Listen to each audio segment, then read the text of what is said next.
You like my shirt? White, clean, politician. Almost an oxymoron. I've been there. Yes, I've been there. I'm from the state of Telangana, and Andhra Pradesh was demerged into two separate states, Telangana and Andhra. While we are two separate states, we share resources. And we do what all good neighbors do, we fight. We fight for water, we fight for power, we fight for resources. And Hyderabad, the capital city, always had a power shortage. Summer it get worse, but this was the first time, because we worked on it, that we did not have a power cut this summer. We also need water. And by Indian standards, we need 135 liters of water per person per day. That means Hyderabad needs about 1,350 million liters of water per day, and we have only half of that much. But where there's a will, there's a way. It's been a year. We completed incomplete pipeline projects. We did some repairs to existing pipelines, and in next 6 weeks, we'll have more than sufficient water, probably after 40 or 50 years in Hyderabad. But we realized sufficient water is not enough. The representatives of Telangana state went to other countries to understand drinking water solutions. And when they went there, they asked their counterparts, how many hours do you get water? They did not understand the question. Then they asked, what timings do you get water? They did not understand the question. They could not see the connection between time and water because they could not comprehend that in many cities, especially in the developing world, water comes for a few hours during certain timings. And we understood that 24-hour water is absolutely efficient. Sufficient water is not enough. And here's why.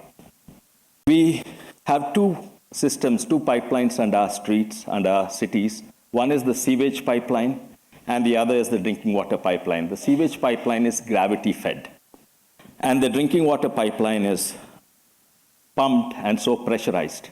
And the nature of all pipelines, whether it's London, New York, New Delhi, or Hyderabad, is that they leak. And when they leak, there's a possibility of cross-contamination. Yeah, this morning I brushed my teeth with toothpaste and E. coli bacteria from the sewage. I think all of you did that too today morning. So coming back to the pipelines, so the drinking water pipeline is pressurized, so when it leaks, the water inside leaks out. But now, when the supply is cut off and the pumps are switched off, the pressure inside becomes zero, and the outside groundwater mixed with sewage seeps in. And that is why sufficient water is not enough. We need 24-hour water supply in our cities.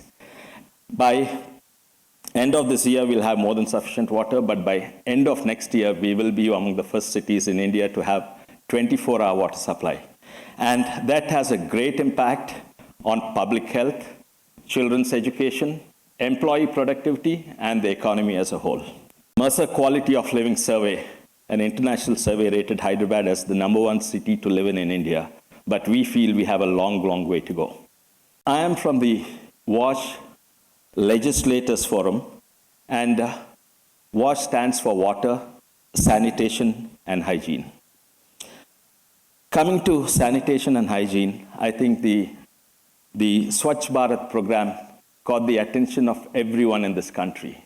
And when I visit the schools in my constituency, now I make it a point to go and inspect the toilets in the schools.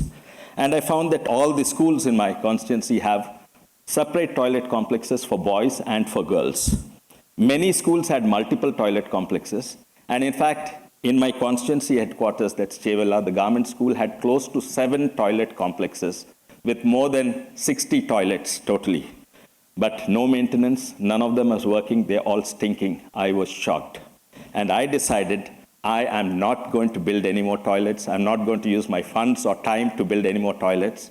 until we find a solution for the maintenance. So construction is not sufficient, and we need to actually focus on maintenance. Now, people come to me for various things. They come to me for street lights. They come to me for bridges and roads and transformers.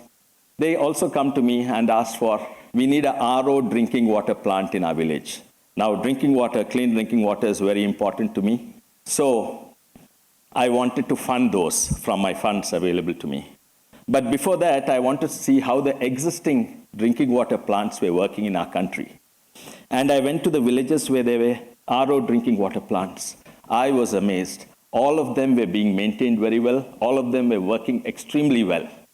And the reason is, while the government and the NGOs funded the RO water plants, the maintenance of this was done by the villagers.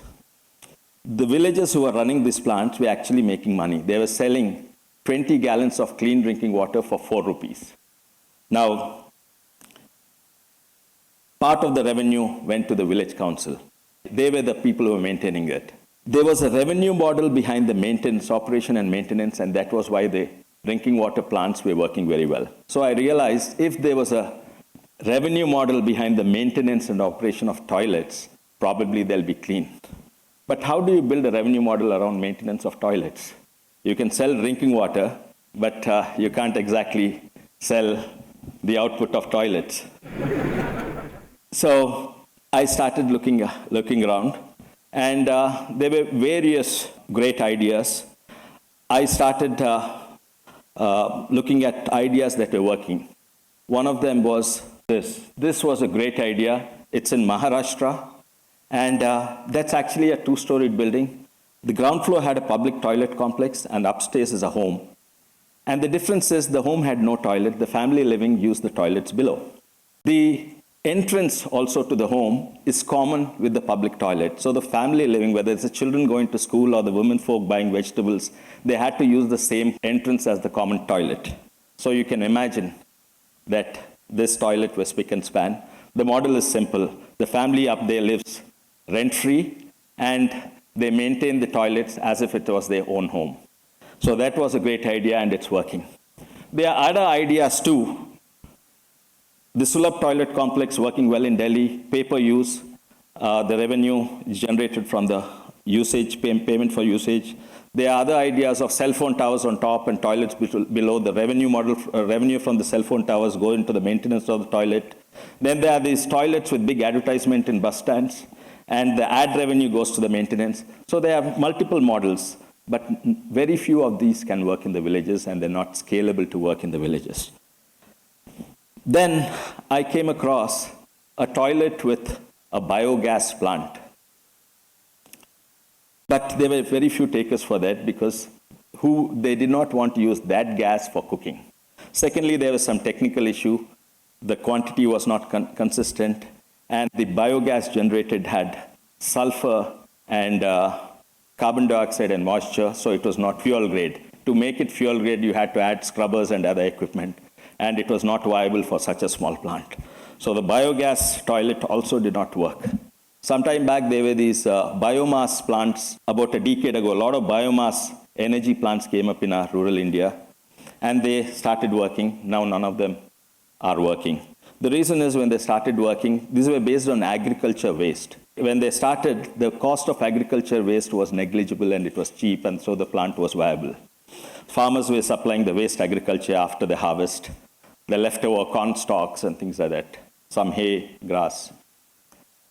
But once the plant started operating, the price of agro waste started increasing and increasing. And it was not because the farmers were becoming greedier. The local leaders came in and told the farmers, you're getting only 200 rupees per ton for this waste, I'll get you 1,000 rupees. And then they started negotiating with this power plant producers, the biomass power plant producers, for higher money. It was not actually, it was more like a ransom negotiation. And the price of the agro waste started increasing higher and higher until it became unviable. So most of these plants which started in early 2000 are now shut down.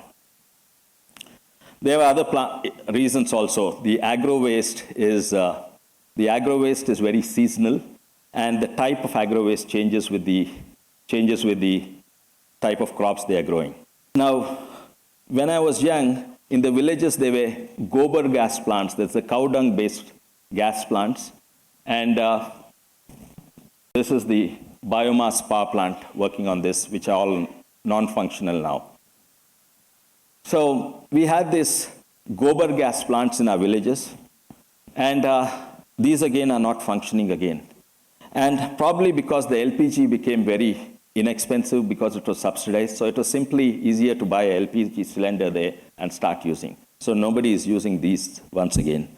And it is said the amount of gas from the cow dung of 150 million cattle is enough to run all the vehicles in India, cars, buses, trains, motorcycles, everything. We have 300 million cattle, and we import a lot of petroleum.